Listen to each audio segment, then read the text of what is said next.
Take it away. Let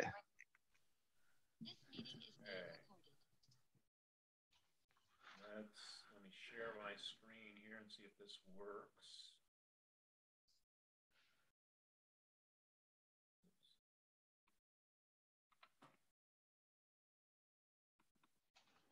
Everyone see that? Yep. Yep. This one.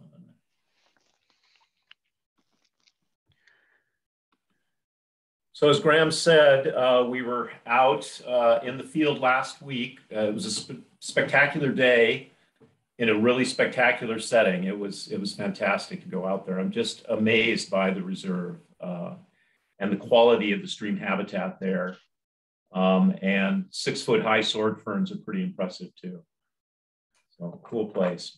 So what I'm going to do today is bring you all up to speed on what we've done to date.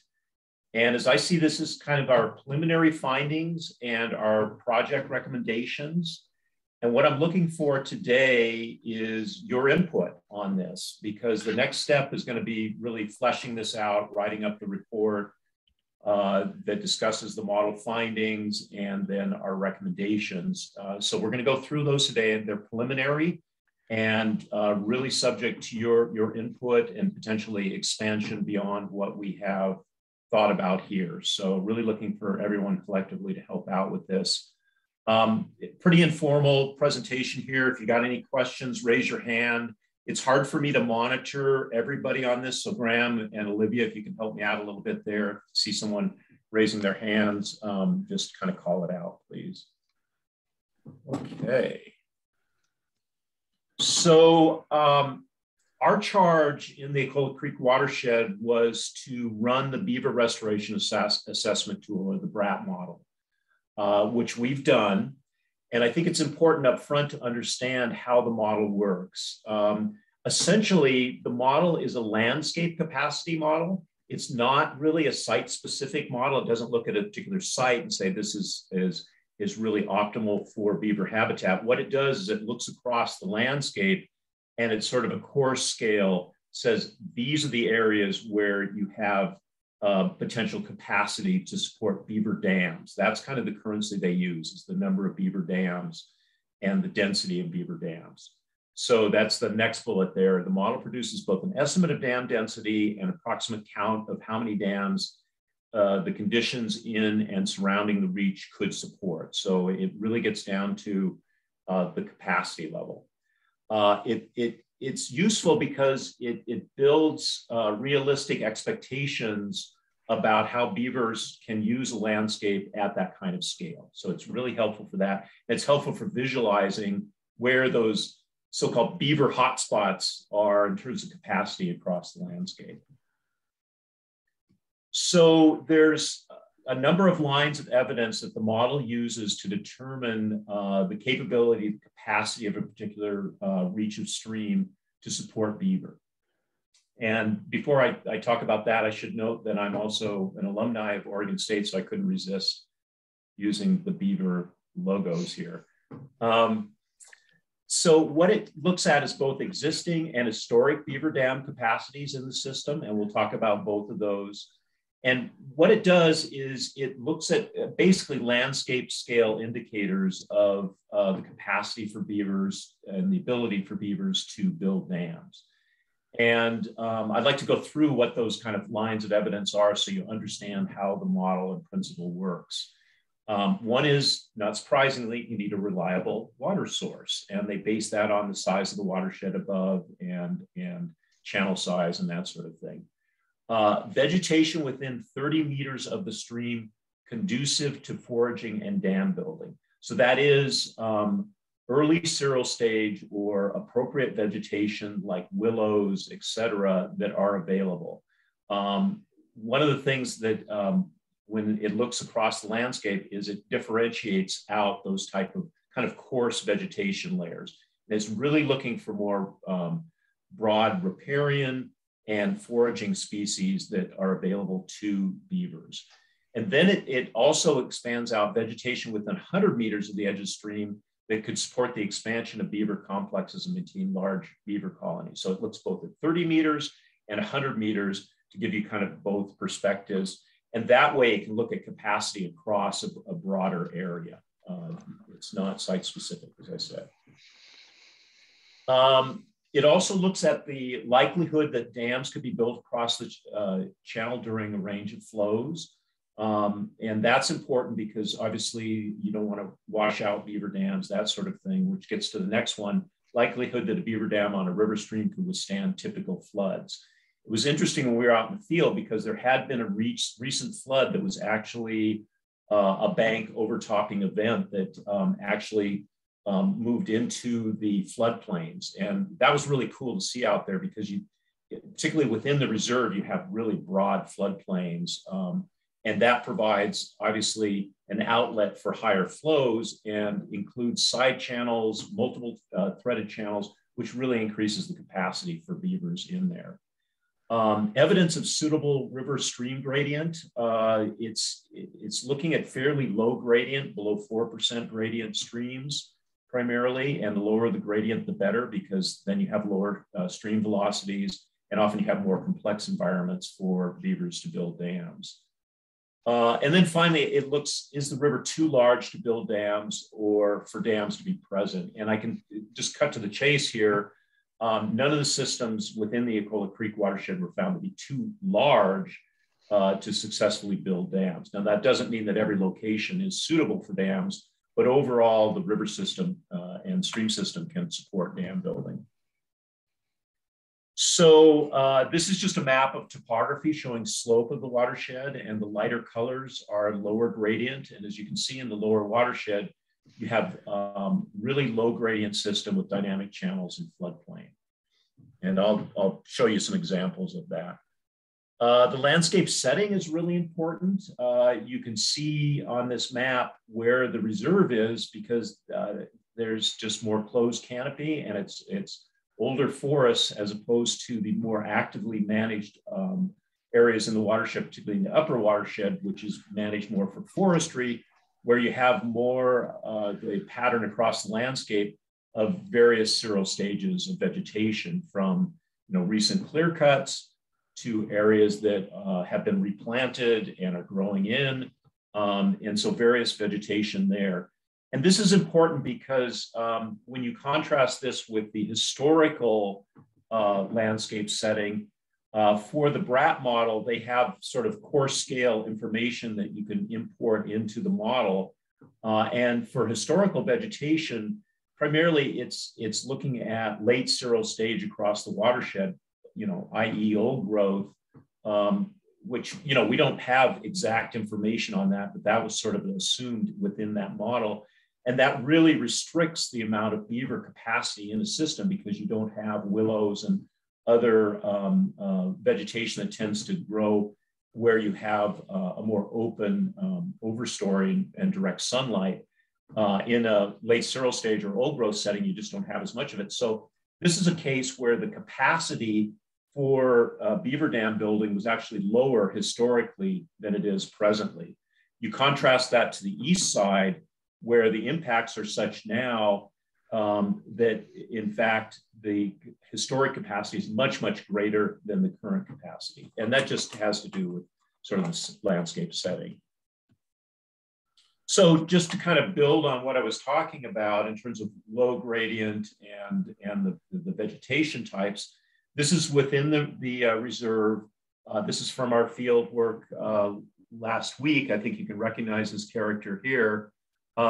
This is on the West Fork, and it's hard to see right here, but there was overtop flooding. You can see multiple channels. There's braiding through here. There's concentrations of large wood, although most of it is kind of old alder, not a lot of conifer, but still there's wood in the system, and you're getting these braided channels, really complex habitat. And that's what you look for fish habitat, is this kind of messiness that you're seeing here. So really fantastic habitat for fish, but also potential habitat for beaver in here, but there's some limitations, which we'll talk about. This is the North Fork. This photo shows the capacity of the system to really retain gravels, cobbles, suitable substrate for spawning, there doesn't seem to be any deficit of substrate coming into this system, and it's really doing a good job of sorting it and retaining it in the lower watershed. And this is also on the North Fork, showing this kind of messy habitat where there's been pretty dramatic channel shifts through here, large wood in the system. This is just beautiful coho habitat right here. And again, this is within the reserve from last week. This is another important habitat out there, and this is the what I'm calling the Powerline Wetlands, which is along the power line and the dike or the berm that was constructed to access the power line, and has created a large wetland complex. And we'll revisit this. We'll revisit all those habitats. But this is an area that has had beaver in the past and has capacity for beaver in the future, and there might be some enhancement activities, which we'll talk about within that area. So that's the Powerline Wetlands.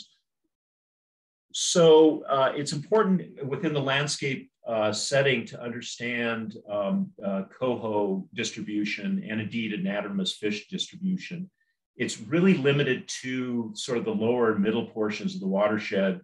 Above there are natural barriers that prevent anadromous fish, including coho, including steelhead, from accessing the upper watershed. And so if we're targeting coho, which I think we are with this restoration approach, it really says you need to emphasize those areas where they're going to spawn and rear, which would be in the lower watershed area. So as we're thinking about target areas for coho and target areas for beaver enhancement, they sort of overlap in that lower watershed where you're seeing lower gradients, broader floodplains, really good coho habitat all the way around, and cool summer temperatures for rearing also. So this is the output from the Beaver model. And what it does is it talks about dams, potential capacity for dams per mile. And the way this works on this map is the brighter the colors, the reds, the orange, the less capacity. The cooler the colors, the blue, the lighter blue, green, those areas have the higher capacity for rearing, for beaver. So better capacity for beaver in those systems. And so you can see throughout the watershed, there certainly are areas in the upper and the lower watershed that have considerable capacity for beavers. We're going to focus in on the lower watershed, which I think in terms of the density and the capacity is probably the greatest in the entire watershed. And we'll quantify that better when we produce our report. But it's important to understand that, yes, there are beaver throughout the system. There's capacity throughout the system. We observed, actually, when we were out in the field, evidence of beaver. We saw sticks that have been chewed on. We saw potentially some burrows in the banks that they were using for their homes. So there's certainly evidence down there. And Mark shared recent evidence for beaver in the upper watershed. And they're certainly there. So beaver are present throughout the watershed. And there's capacity for them to expand throughout the watershed. It presents issues, obviously, in the upper watershed because that's where there's a denser road network. And silvicultural activities going on. So there's more potential up there for conflict between, for example, culverts and beavers than there would be in the lower watershed, particularly within the reserve. So this is the landscape view. Now we're going to zero in on the city properties because I think that's where we want to go in terms of enhancement. So as I said, there's considerable capacity within the system in the lower watershed to support beaver. And it's nowhere near, in terms of occupancy of beaver and observed beaver dams out there, it's nowhere near its current capacity as the model shows it. It's important when you look at this to understand this on this map. It also includes where large wood complexes were put in the past. And that's an important consideration when we talk about what we're thinking of in terms of enhancing beaver habitats. So there has been restoration with large wood in the system.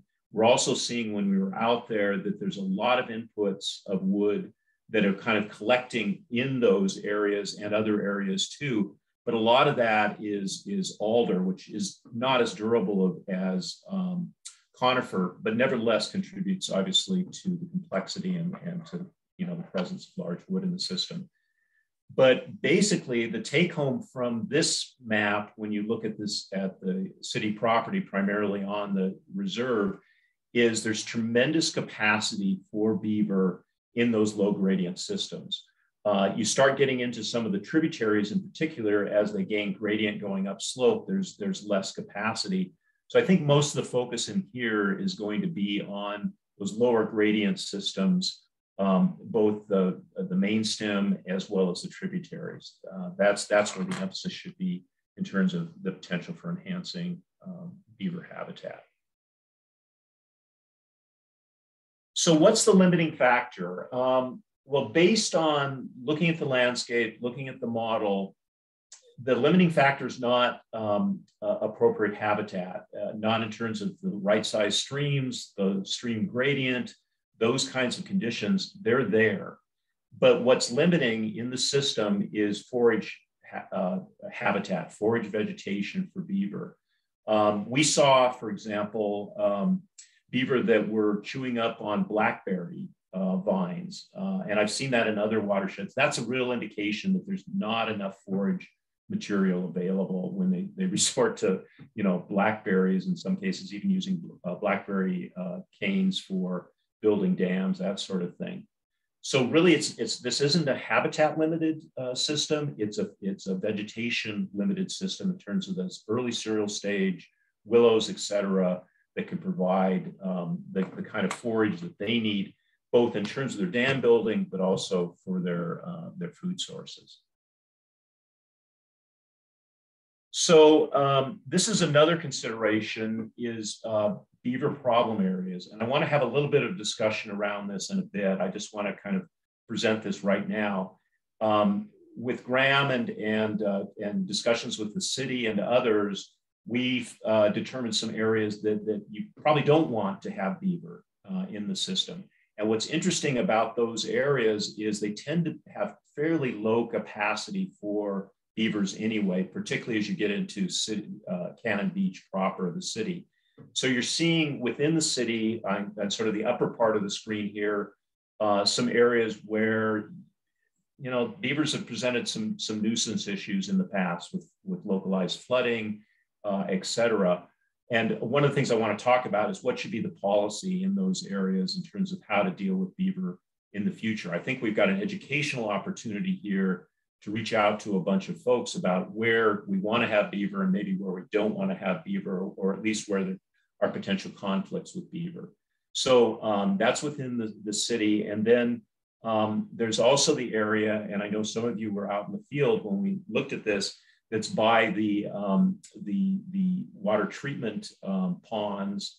And then on the other side of 101 is an area that they, in the past, had used for the ponds as a distribution area. That has streams that are a little bit higher capacity for beaver, but you really don't want to have beaver in there, certainly not at high numbers. And we saw evidence actually of beaver in there because they can kind of clog up the plumbing, so to speak, on the city properties there. So we'll have a further discussion around this because I think it's important that we kind of drill into it and get some perspective on how to deal with beaver in areas where we don't want to necessarily encourage them.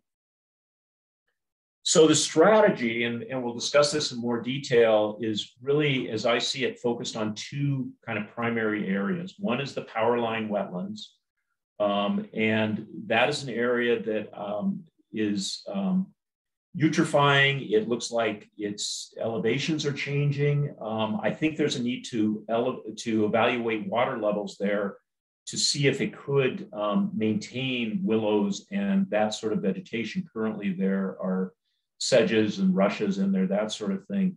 But it is an area that's evolving to the point where I think it would be really, really good for beaver habitat. It has in the past, and it has contained beaver but could really be enhanced through the right vegetation. And we'll talk about this in more detail. The other one is smaller alder stand openings that are along streams. And I'll show some examples from the West Fork and North Fork, where essentially we could target areas downstream from the wetland that are currently in alder, in some cases older alder that's starting to senesce and fall down in windstorms, that sort of thing. And you've got the potential there to harvest the alder and do it in a way that the alder could fall into the stream, contributing to large wood, contributing to fish habitat. So that's a real benefit. And then opening up areas that you could plant willows, et cetera, in small patches that would provide forage vegetation for beaver. So dropping alder into the stream and then opening up the area, planting it for beaver forage. So those are kind of the two focus areas, and I want to discuss those in more detail. And then I want to talk about some other considerations, and those considerations are urban problem areas, which I showed that map. And I also want to bring up the topic of dogs too. And we'll get into that. I'll discuss why I think dogs need to be consideration on this. So the Powerline Wetlands, oops, sorry about that. Let's put that on hold. The Powerline Wetlands, beautiful day when we were out there and taking a look at it. And it's interesting because there's been some changes in the water level there where we noted there have been some changes in the channel where it connects into the Ecola Creek proper. And that may mean that water levels are dropping. I think there's a need to kind of to monitor the water levels here in preparation for future enhancement activities. So I think there's going to have to be a little bit of data gathering on this site. But it offers a real opportunity, and one that was recognized in the stewardship plan for the reserve. And they noted in the plan that the flow comes in from tributary K. The wetland currently exhibits exceptional year-round habitat for rearing juvenile salmon. And they note in there, which we also saw when we were out there, that the wetland is eutrophying and it's in a transition where it could be a more drier condition willow marsh. So current trajectory is right. The question is it ripe now for willow planting? And I think there needs to be just a little bit more analysis to understand that, but it's certainly on that trajectory. One of the things that was mentioned in the plan is it would not make sense, for example, to breach that dike in locations. It would create real issues if you were to do that. You might attract beaver to those areas where you breach the dike and you get water flow through there, but you create, unless you create channels that connect into the main stem of Ecola Creek or key tributaries, you would be developing a potential fish trap in there. So it's problematic to try to connect it in that direction. So not saying that we would do that, we would keep the existing connection that is in place because it appears that at least based on the evidence from the stewardship plan, some Steve Trask work, that it is really good currently for juvenile salmonids, coho, for example, and they can both go into the system and exit. So we're not talking about messing with the road, the de facto dike along there. We're really trying to focus on the wetland itself and trying to bring in early seral stage vegetation, willows, et cetera. So just another shot of the area and sort of its current conditions. And obviously it's evolving now to a drier marsh as sediment fills in, et cetera. So this other strategy is alder large wood inputs and planting forage species. This is an example of a alder stand. I believe this is on the North Fork, where the alder are getting to an age where they're subject to blowdown and that sort of thing. And this would be an ideal setting, for example, where you could selectively harvest alder, let them drop into the stream, and then plant early seral stage vegetation there that would be appropriate for beaver. You don't need to open up a large area. And I think it's important to note that Ecola Creek is cool enough and there's enough shade along the stream that I don't think opening these small areas would really appreciably affect water temperature patterns in the stream. I do a lot of work with water temperature monitoring, and just based on kind of my past experience, I don't see this as a big impact. With that said, I think the Watershed Council should continue to monitor water temperatures in the system to see if there are any impacts or any changes, trends, et cetera. But I don't foresee any issues as long as they're fairly small patches that are opened up. Those areas need to be identified in the field and essentially set out some polygons, that sort of thing, for where you could potentially do that. I've been talking to Graham about how we could map out those areas. One of the things that you note in the system is there's quite a bit of large wood, certainly relative to other managed systems. There's considerable large wood in the system, and it's functioning well. It's retaining gravels, it's creating hiding cover, it's creating pools, but there's not a lot of durable conifers in the mix in this system. It tends to be older wood that is kind of coming down and racking up. And in many cases, the old, it was a while back when they put in the large wood accumulations as a restoration project. Those have been, because it's a dynamic system, they've been sort of changing over time, where pieces of wood will move out of it and then it'll rack up other pieces of wood.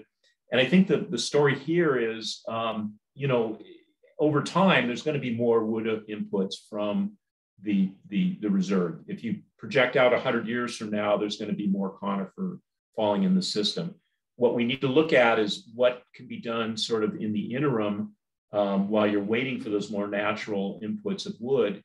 And I think building on existing areas where there are already wood accumulations and dropping more alder into those areas where you can is really a great strategy, because that will bolster these accumulations and do it in a way that it creates a positive cycle where more wood comes down the system because there's already wood there. It will entrain it, it'll trap it. And so you'll get, a very dynamic and in some cases expanding wood accumulations, wood accumulations in the system. So really trying where you can to target the alder prescription, where you're dropping them into those accumulations, will really benefit the stream system. It'll also benefit beaver, because if you do that right, and it's a dynamic system, it starts creating small multiple channels. It creates off-channel areas that the beaver can key into. So it creates a dynamic where both fish and beavers can benefit from it. So finally, I want to talk about those other considerations, the urban beaver problem areas and dogs. And this is an area where I really need your input, thinking about how we're going to approach this. So the beaver problem areas, certainly we can talk in the plan or in the assessment that comes out of this, that there are areas that beaver can present issues within Cannon Beach itself. There are also areas where they can create issues around the old treatment ponds, and that we're trying to emphasize beaver habitat enhancement in the reserve in particular. My question for the group is, do we want to go beyond just sort of a descriptive thing to being prescriptive in terms of how beaver should be dealt with in those urban environments? Our charge really is to look at beaver enhancement for promoting ecosystem services, particularly coho habitat. These are areas where there's less coho habitat, there's less opportunities for rural restoration. It's really a case of how do you either live with beaver in these systems, or what do you do if beaver are creating nuisance problems? So thoughts on that? What do you think the best approach is? And obviously, I'm interested in folks from Cannon Beach, what your thoughts are about this too.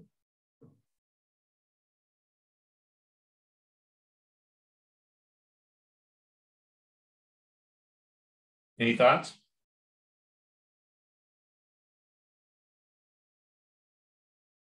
Well, I think, Graham, we should probably have a more focused discussion with the city about this, because it kind of comes down to, city policy in some cases in terms of how they want to deal with beaver in the system. So I think a conversation would be appropriate.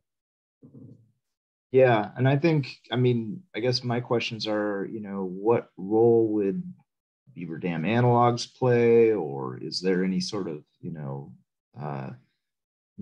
kind of preventative measures that can be taken to kind of deter? It's interesting that the model shows that, they're not necessarily the most ideal areas, which was surprising to me, to see that they're, still using them. So I'm wondering if there's any ways or prescriptions that ODF&W has come up with that can, help kind of encourage their movement up the system. But obviously they're gonna go where they're gonna go. So but I think it's it will be a valuable conversation to have more with Bruce and Karen when they have time. So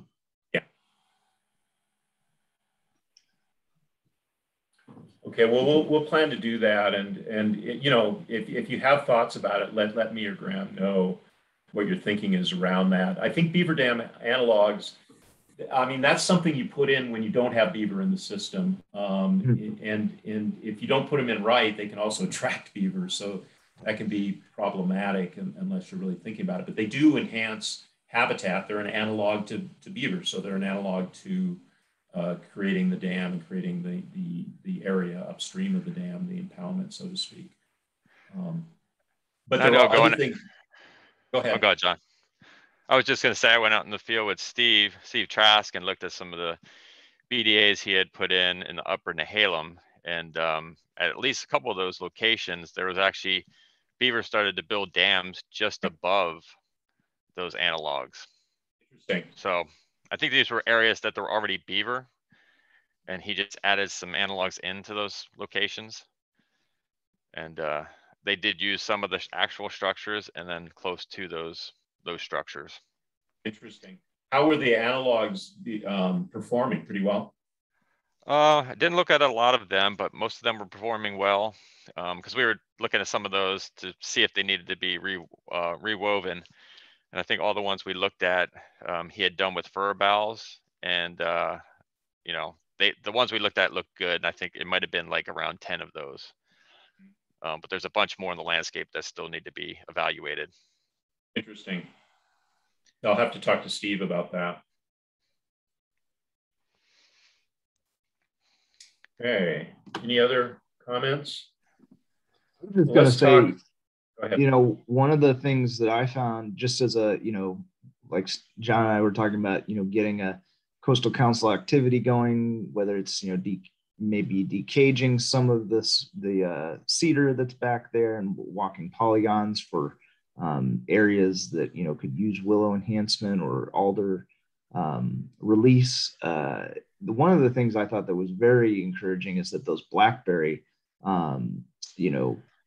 polygons that we kind of identified are really in areas that, you could remove that and help, I think, with some of the, I think Scott was saying that, Parks has some incentives to try and, or a plan to try and get blackberry out of the system more and more. So I think like that to me just seemed like a really win-win coastal council project that we could do, as a hands in the earth, but also dealing with areas that the beaver are already keying into, because their food resource is so low that they're actually going after those canes. And I've got a great picture of Scott that I'll get in the story map of holding one of those canes. So but yeah, that was the only thing I thought was just encouraging. There's kind of a 1-2 there. And I'm glad you brought that up, because in the sort of the periphery around both the dike and the Powerline Wetlands, there are patches of blackberry there that could definitely be controlled and planting in better vegetation there. So that would be an enhancement activity around kind of around the wetland area, no doubt. Yeah, and actually, I went up to look at another project with Steve last week, and we were talking about the dike, and he said that the forest. I'm sorry, I'm spacing on the forester who I haven't met, but who's works for Trout Mountain, who asked Steve about the road, and Steve, didn't think that it would make much difference to do any sort of alteration of that, and so that's kind of a usually when we look at these things, we're looking for the kind of hydrological issue, but in this case, it might not be as much of an issue as other places that having a dike like that could be problematic. So, yeah, and that was mentioned in the stewardship plan that it didn't look like the dike was problematic. Certainly not in terms of fish.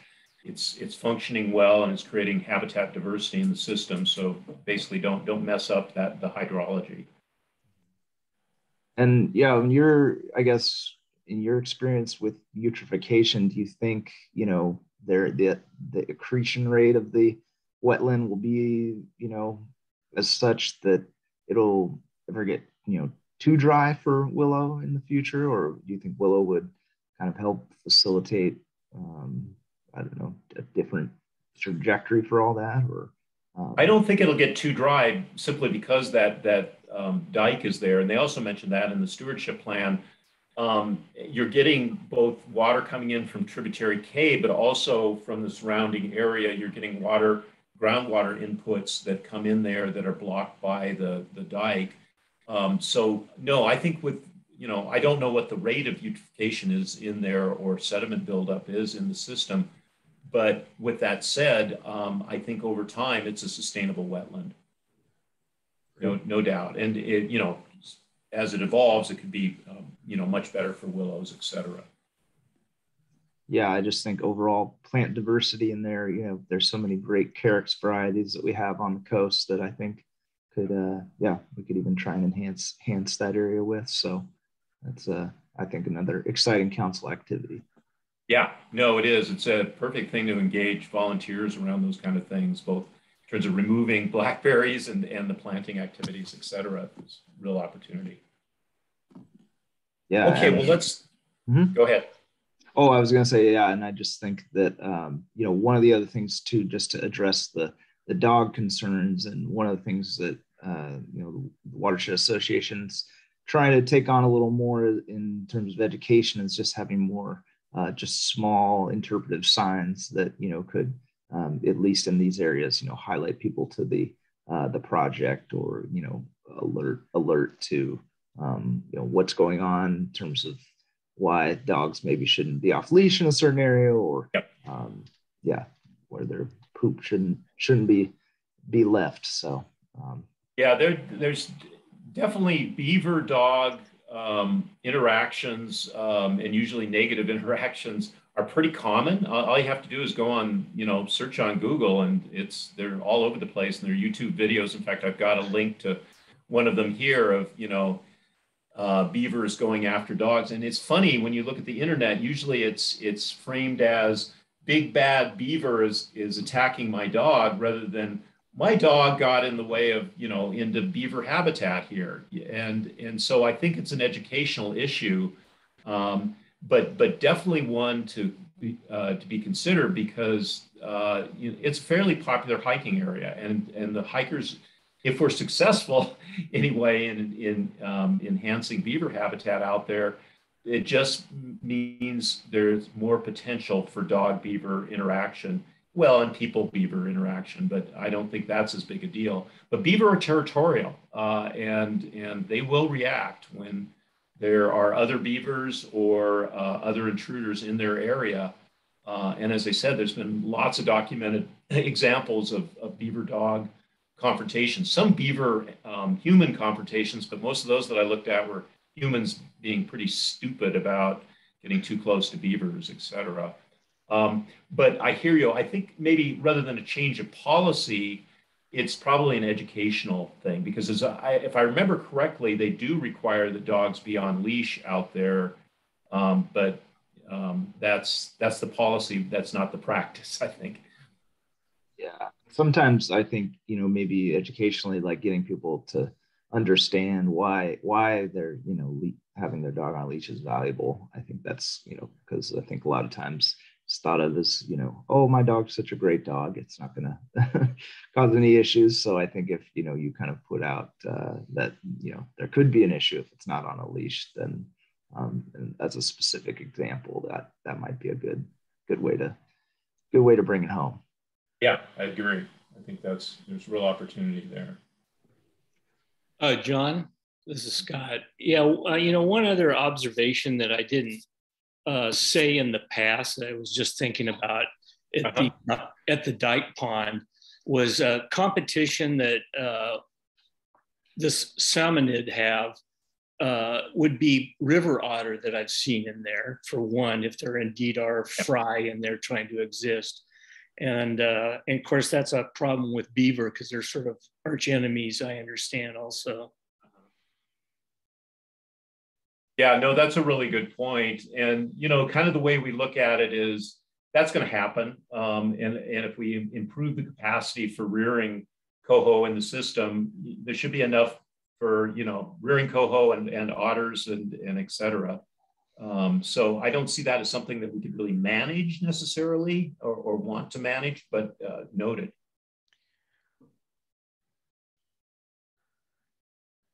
So this, go ahead. I was also going to say perhaps, you know, having more willow coverage might help, you know, relieve some of that, you know, salmonid predation pressure just by having more cover, you know, as that continues. So another good case where I think we just have to identify a good willow source, and maybe Barb can help us find some good city properties or parks areas that did that. Yeah. No, obviously that's on that. Yeah, that's the next step is starting to, you know, flesh this out, determining, you know, what's feasible, what you can acquire in terms of resources. The nice thing about this, though, it's something that you can implement in stages. You don't have to do it all at once. But I think it is setting itself up for a project that could be, you know, an OWEB grant proposal that kind of spans not just restoration, but education also, because that's going to have to be an important component of this. Well, and on that note, I'll also mention that we have been recommended for a stakeholder engagement grant through OWEB's last grant round to actually put forth a campaign for beaver and projects for beaver, much in the same way that we've done with chum salmon and our Return of the Reds campaign. So we're primed to the you know, funds to start thinking about the messaging around a lot of this stuff, and I think it's very timely. So that's good news. That's great. That's great. Yeah, that will really enhance things to have that stakeholder outreach and start thinking about how you message this. Message about, you know, the role of beavers in the ecosystem, the role of beavers in urban areas, you know, all of those issues. Well, and Scott, during our last venture, made a really good point, I thought, which is, you know, there's a lot teaching. What was it, Scott? You said beavers taught salmon how to jump, or exactly. It's a more common phrase than you can imagine. Yeah, but getting those sort of, you know, little bits of knowledge passed forth is, I think, a great thing to start thinking about messaging. So this is my presentation. And as I said, the next step is really to kind of flesh this out, but this gives you the broad outline of what we're thinking in terms of the assessment itself, where we're targeting actions and the kinds of actions that we are thinking about. Are there any other comments on this, any considerations that maybe I missed as thinking about this strategy? Well, I guess one question I would have is, what is the interest or non-interest in also including large wood in addition to like alder? Because alder, we would typically, you know, be like, well, it's good in the stream, but it's not going to last very long versus conifers. Mm-hmm. So is there any interest with this project to also think about large wood additions? As in conifer, large wood. Conifer. Yeah. Certainly, I think that is a consideration. Graham, when did those installations go in the past? It was a considerable number of years ago. I believe, and Scott can correct me on this if I'm wrong, but I believe it was 2013. Mark, I think Mark and I were talking about that. Mark, do you remember? Does that sound yeah, later that than sounds 2013? Yeah, wasn't it? that sounds right. Hard to believe it was that long ago. Yeah, how time flies. And so yeah, that's what I recollect also, that it was 2013. Okay, gotcha. Yeah, that's so I think that gets to another point, which is, and that might be a great place for, you know, Greenwood to come in and help us with supplying some of that if we wanted to do that, because I think, you know, the main thing with that is that was an OWEB project, and I don't know that OWEB would necessarily fund more large wood, that because we already did it, but that would, Derek and I can figure that one out. And I think, you know, the bigger question of the future also is, you know, will these large wood placements of the past need to be kind of enhanced in the future? So, you know, this might be a good opportunity to, while we've got some really quality structures up there already, just get more on top of that. So, but if we were able to get, you know, in-kind contribution of that to the project that, you know, didn't have to be paid for, then the placement of it would be probably the most costly thing. So yeah, I think that's a great point though, Derek. I agree. And I think it would really complement what we're thinking about in terms of the Beaver strategy. And it doesn't have to be at all locations, but if we can get more conifer in there, that's just going to enhance the system overall in terms of, you know, currently retaining large wood and creating those complex habitats, which will benefit both fish and beaver. So really good point, and we'll incorporate that into the strategy. Yeah, because I think there'll be spots where large wood will probably perform better in certain areas. Yeah, oh, absolutely. Even the, you know, the jams of the past, I think, have moved a lot, and so that too is, I think, something to consider, is that things aren't quite where they once were, and that might be a good opportunity too to get in there. And also, if you're, you know, dropping a bunch of alder on in there anyway, just give the alder a chance to hold a little bit longer. So yeah, something definitely to consider. It's amazing. It's amazing how dynamic that system is, and how much the wood is kind of moving around in a really good way. I mean, you got stable accumulations that sort of pulse with, you know, pieces of wood are added to it, and some pieces cleave off and move downstream, and it's just really a nice dynamic system. And I think what we can do to continue to, you know, improve that and catalyze on that dynamic aspect, and getting some more durable large wood in there would really help. Yes, I think sometimes we look at those large wood structures that are placed as the success is when you come back 3 and 4 and 5 and 6 years later, that it's in the same place. But really, I mean, the stream should be allowed to do what it wants with that structure, as long as you don't have infrastructure concerns. Agree. It's about processes. Just, you know, you want dynamic processes, and large wood's part of that. And that's the nice thing about the reserve, and especially the North Fork there, is that, you know, we don't really have, we don't have a lot of infrastructure to deal with. And there, you know, you can still see parts of the watershed where even, you know, when the alders, I think I was pointing to one of those photos where the alders drop on the side, you know, you're starting to get that kind of cut bank, bringing it down a little bit, and good, you know, salmonid hiding spaces under that as well. So yeah, I think it's still needed up there. And yeah, it's nice that I think a lot of this project falls within the reserve, and, you know, that we're seeing those you know, those great capacity areas right where we need them, because that'll make all of our lives a lot simpler in terms of getting sign off on this. And that was all I was going to also say, is that also in the original grant, you know, for this assessment, there was 2 other areas identified that down near trib C and B there. So, and that once again was also where the BRAT model was pointing to. So I think it's yeah, it's encouraging to see that everything's coming together here, and yeah, we're going to have a great project to come out of it. I think so. And the public outreach component, I think, is really key with this too. So expanding that. really helping the, reserve serve its, purpose. And that's what I'm very excited to, promote as well, that, because of its nature, it can facilitate these kind of things, and it's indeed a good place to do that. So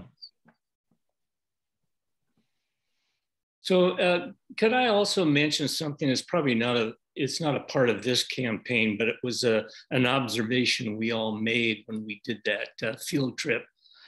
And I mentioned it kind of for Barb.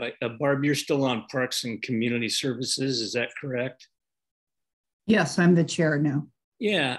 Well, so what we saw is that all the fencing containment around the cedars, I believe Doug Ray was a part of that installation, that's at a point that probably needs to be considered removed. Right. Well, I'll put it on the agenda for our next meeting to discuss it. Great. Potentially that's something that could be done in cooperation with the Watershed Council, I think. Right.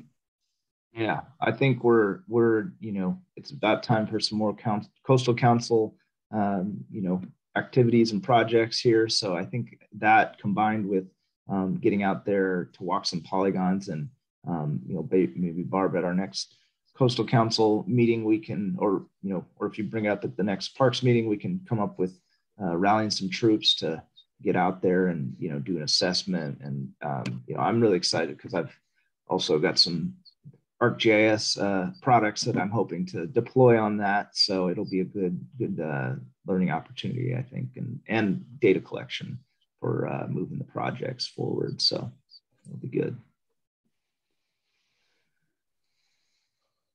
Well, thank you all for being here. I really appreciate your time today, and I'm glad that we could get most everyone here at the table, and we'll continue to keep you updated, and I'll continue to update the story map as we kind of get everything honed in around the report here. And just let me know if you have any other questions, or I'm hoping to make this project into a really great opportunity to showcase beaver enhancement in other parts of the watershed and coast. And so, down to Manzanita, there's some people who are missing out on some beaver. So we could really, I think, make a good case for them all up and down the coast. So thank you all.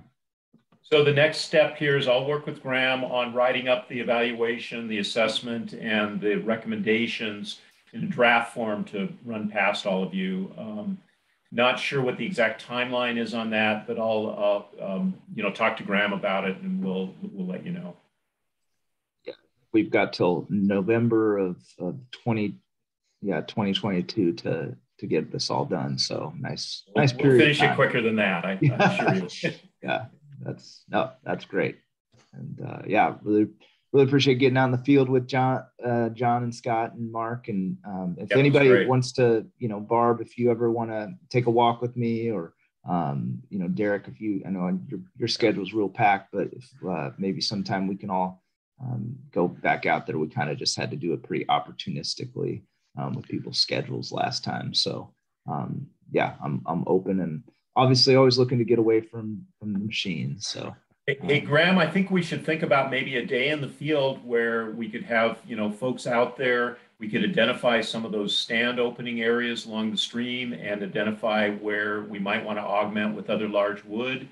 In a day, I think we could cover a lot of it. Okay. And let's get multiple folks to kind of, provide input too. Well, let's do that. And I've also, made some really good inroads with the public coast there, who benefits from the watershed, and they've been very interested in even doing some sponsorship in terms of beer for us, and some money making there. So I think there's good opportunities, as well as an educational outreach opportunities. So stay tuned for that. But that sounds like a great idea. We'll make a day out of it. Okay, I'll work with you to set that up. Cool. Feel free to contact me if need be. Oh yeah, you're on speed dial, Scott. Yes, you are. You're a valuable resource. Thank you guys so much, and really appreciate your involvement, Scott. And Mark and Barb and Derek and John and Olivia too. Thanks for getting out of the field into the car to meet with us today. So do you have an idea when that field day might happen? What would be what would be best for everyone? Ballpark? In a month, something okay. like that. Try to schedule, maybe I'll work with you, Graham, to try to schedule, do a doodle poll or something where we could try to maximize folks out there. I think our next coastal council meeting is in March. So sometime after that, so we can kind of put everybody on, on alert about that. Yeah, it looks like the fort. Let's see, when is our next coastal council meeting? Yeah, I think our next coastal council meeting is on the 21st. So so we could do it maybe towards the end of March sometime. That'd be best. Okay, well, I'll work with you to figure that out with folks. Okay, great. Thanks, everyone. Yeah. Take Thank care. you. Yes, thanks. Thank you, Barb. Appreciate it. Graham, you mind sticking on for a minute? Maybe we could talk about that film. Yeah, let's do it. I got time. Yeah. Okay. Awesome. I'm going to stop the recording and we'll continue on.